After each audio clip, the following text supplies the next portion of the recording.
जनतेचा पैसा वेस्ट जाईल ही भूमिका वेगळी, परंतु असं जर होत गेलं तर लोकप्रतिनिधीमध्ये असं सतत कार्य करण्याची प्रवृत्ती बाळगावेल, तीही महत्त्वाची आहे. शेवटी तीही थांबवण्याची आवश्यकता आहे. निवडणुका होतील नाही होतील हा वेगळा मुद्दा आहे, परंतु जर अशा पद्धतीनं न्यायालयाने दोषी नाही ठरवलं किंवा दोषी असूनही निवडणूक अँगलने न्यायालय हा विचार करत असेल तर मला असं वाटतं हा कायदाच बेसिक लोकप्रतिनिधीवर अशा पद्धतीनं त्यांनी चुकीचे काम करू नये त्याच्यासाठीचा कायदा आहे. आणि म्हणून जी काही कारवाई कायद्यात आहे त्या दृष्टीनं ती कारवाई झाली पाहिजे. दुसरं नाना पटोलेंचं पण वक्तव्य आलेलं आहे. काय नाना पटोलेंचं वक्तव्य असं आलंय की या सगळ्या मध्ये दोन्ही उपमुख्यमंत्र्यांनी आमच्या सोबत यावं. आता भाजपा निवडणुकीत पुढे उभा राहणार नाही अशी त्यांची व्यवस्था करून ठेवणार आहे. त्यामुळे बिघडलेलं काहीच नाही. अजून काँग्रेसकडे यावं आणि दोघांनी आपल्या खुर्चीवर आपल्या ज्या पहिल्या खुर्चीवर यायचं आहे त्याचं जे स्वप्न आहे ते पूर्ण करावं असं नाना पटोले म्हणताय. मला असं वाटतं या म्हणण्याला कोणता राजकीय अर्थ नाहीये. कारण असं ज्या पद्धतीनं आता महाविकास आघाडी काम करते तेही काम करतात, म्हणजे सत्तेसाठी मग त्यांच्यात आणि आपल्यात काय फरक राहणार आहे हा प्रश्न म्हणजे आमच्या संघटनेच्या मनात राहील. त्यामुळे या भूमिकेला फार राजकीय अर्थ किंवा महत्त्व असं मला तरी वाटत नाही. दुसरं असं की संजय राऊत सकाळी बोलताना असं म्हणालेले आहेत की एकनाथ शिंदे तेव्हा काँग्रेसकडेच चालले होते. पृथ्वीराज चव्हाणांना विचारा, अहमद पटेल आता नाहीत, पण दिल्लीत त्यांच्याशी पहाटे चर्चा ही झाली होती.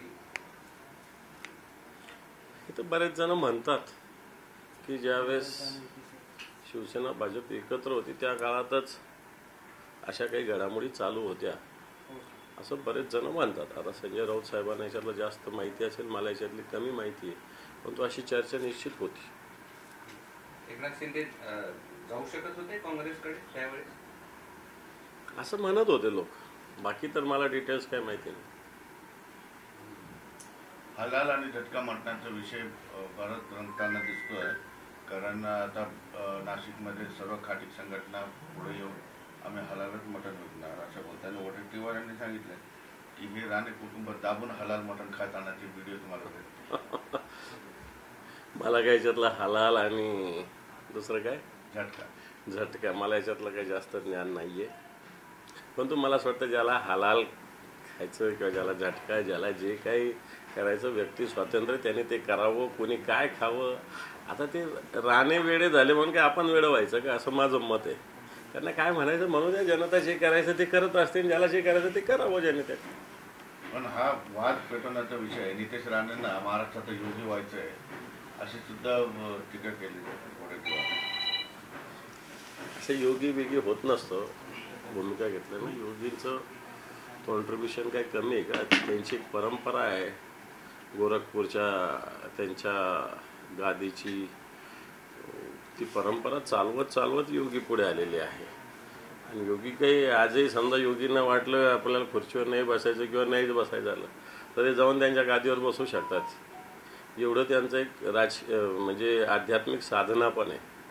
मला वाटतं नुसतं राजकीय भूमिका घेऊन काही कोणी योगी बनत नसतं. योगीला योगीच शब्द त्याला असला पाहिजे माणूस. ही काही योगी म्हणता येईल का यांना? यांनी काय मला असं वाटतं कोणाच्या डिटेलमध्ये जाण्याची आवश्यकता नाही, परंतु असं काही होत नसतं. एक सोडलेले काही असतात ना, उगाच टाकून बघायचं. त्या भूमिकेला कोण भारतीय जनता पार्टीचा एखादा माणूस सपोर्ट करतो ना पाहिलं का आपण? कधीच नाही. माणिकराव कोकाटेंच्या आमच्याकडे आम्ही पाठिंबा देऊ एकनाथ शिंदेचं नाना पटोलेंचं ते पण झालं. ही जी आक्रोश मोर्चाच्या नावाने उस्मानाबादला एका व्यक्तीनं पैसे उकळले होते. कशाच्या नावाने? आक्रोश मोर्चाच्या नावाने, मराठा आक्रोश मोर्चाच्या नावाने पैसे उकळले होते. तर तो पैसे उकळणारा व्यक्ती तो धसांचाच कार्यकर्ता आहे. धसांनी मान्य केले तो माझाच कार्यकर्ता आहे, मात्र पैशांसाठी मी काही कुठं पत्र वगैरे दिलं नव्हतं असं त्यांचं म्हणणं आहे. कोणी गैरव्यवहार असा केला असेल तर कारवाई व्हावी.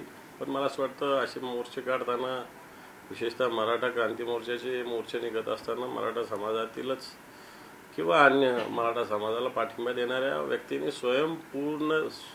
स्वयंस्फूर्तीनं सगळ्या गोष्टी केलेल्या आहे. असं कुठं कोणाकडून 2 पैसे जमा कर घे दे असा प्रकार कुठंच झालेला नाही आहे. असा कुठं झाला असेल समाजाच्या नावात तो चुकीचा आहे. त्यांना या बैठकीत देखील धाराशिव, जालना आणि बीडमधील जे पवनचक्की जे कंपनीवाले आहेत त्यांनी म्हटलंय की आम्हाला अजूनही खंडणी मागितली जाते आणि आम्ही वैतागलो.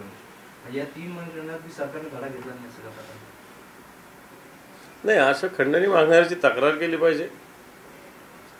अशा कंपन्या काम करणाऱ्या कंपन्यांनी सुद्धा तक्रार करण्याची हिंमत दाखवली पाहिजे. आणि मग अशी हिंमत दाखवली तर कोणी काही करू शकत नाही. पोलिसांना कारवाई करावीच लागते.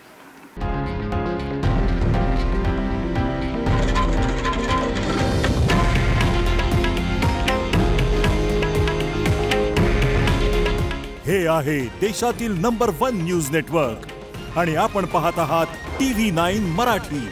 काळजी तुमची, हित महाराष्ट्राचं.